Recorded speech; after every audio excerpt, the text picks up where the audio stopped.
All right, YouTube, we're going to work on the 56 today with the Holley Sniper. I've got a bad injector. Common problem is the plug on the injector. So let me show you what I'm talking about.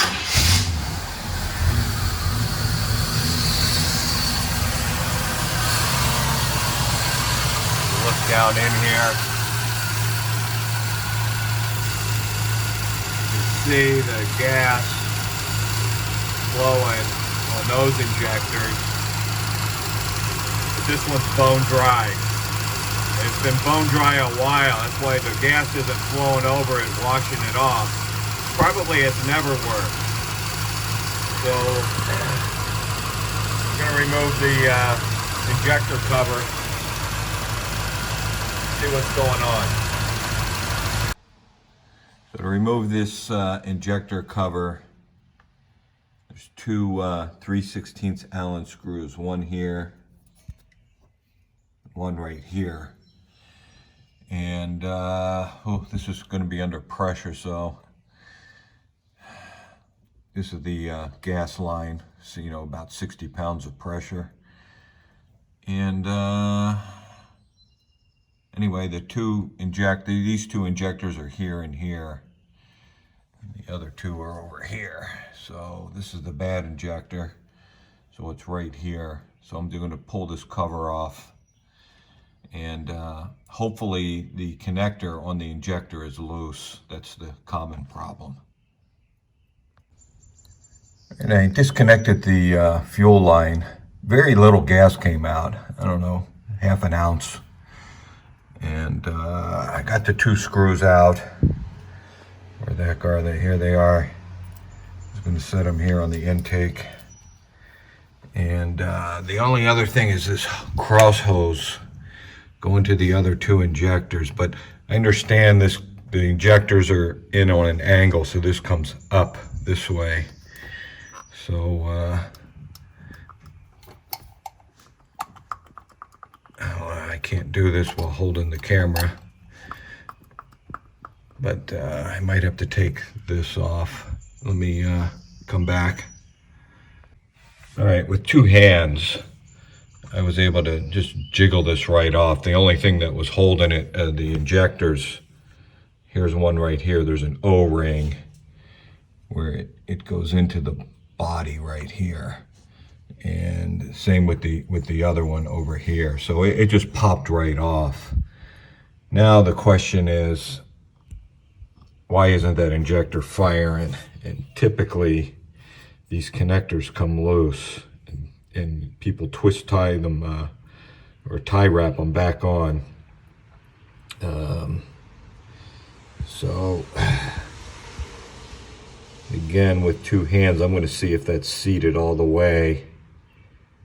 And if it's not, hopefully that's the problem. All right, this just popped right out of this cover. And I mean, it looks like this connector's on all the way. This rubber thing would just pop out. That's what's holding it. And what a lot of guys do is they run a tie wrap around here to hold this on. You can see it. That's what, you pull this out and this connector would come up, but I mean, it really looks like the connector's on, unfortunately. But I'm gonna tie wrap it, since it was so easy to get to this point, and put it together and start it up, and see if that fixed it. If not, then I'll try swapping this injector with this injector. See if it's the injector or the wires.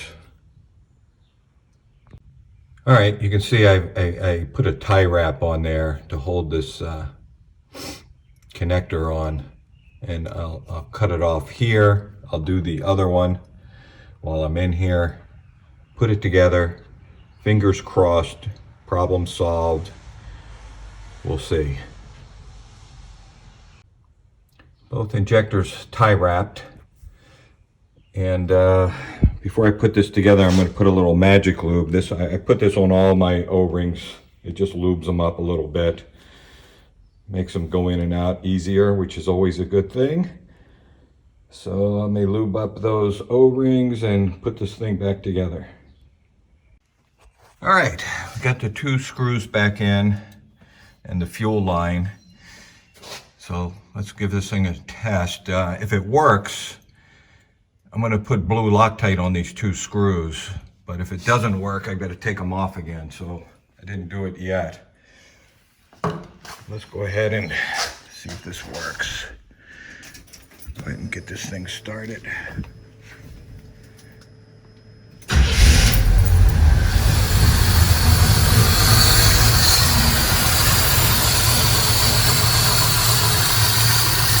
Hey, we got fuel flowing. Good job done. Just so everyone knows, the symptoms were at low RPM, maybe up to 2,000 RPM, this engine was stumbling and running rough no matter what I tuned the air-fuel ratio. So somebody on the Holley forum suggested I check this, and sure enough. So very happy and can't wait to test drive it. Thanks for watching.